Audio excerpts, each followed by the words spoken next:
देश में भीषण लू का रेड अलर्ट। किसान भाइयों, देश में भीषण गर्मी का बड़ा खतरा। किसान भाइयों, देश के कई हिस्सों में गर्मी अब खतरनाक स्तर पर पहुंच चुकी है। लू और भीषण गर्मी अब लोगों और फसलों दोनों पर भारी पड़ती दिखाई दे रही है। किन राज्यों में सबसे ज्यादा असर? उत्तर प्रदेश, दिल्ली, पंजाब, हरियाणा, राजस्थान, मध्य प्रदेश, विदर्भ। इन राज्यों में भीषण लू का बड़ा खतरा बना हुआ है। 20-21 मई सबसे खतरनाक। 20 और 21 मई को मौसम सबसे ज्यादा खतरनाक रह सकता है। इन दिनों में लू और गर्म हवाएं लोगों की मुश्किलें और बढ़ा सकती हैं। दिल्ली में 47 डिग्री सेल्सियस तक तापमान। दिल्ली में तापमान 45 से 47 डिग्री तक पहुंच सकता है। इतनी गर्मी स्वास्थ्य और खेती दोनों के लिए खतरनाक मानी जाती है।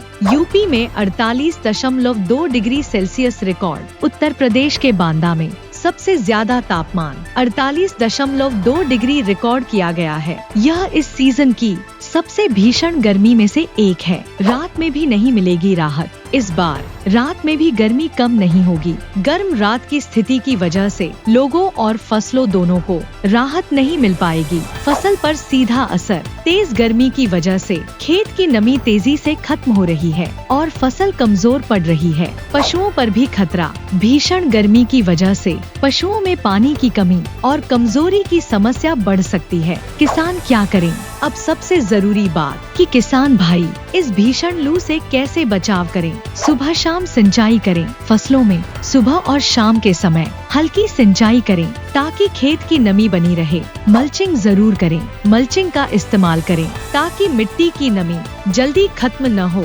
दोपहर में खेत में न जाएं। दोपहर की तेज धूप में खेत का काम कम करें और खुद को भी लू से बचाएं। अगले 2 दिन बेहद भारी। याद रखें किसान भाइयों, 20 और 21 मई देश के कई हिस्सों के लिए बहुत खतरनाक रहने वाले हैं। थोड़ी सी सावधानी फसल और जान दोनों बचा सकती है। हर मौसम अलर्ट सबसे पहले। ऐसी ही खेती और मौसम की सही जानकारी के लिए जुड़े रहो किसान दिल से के साथ।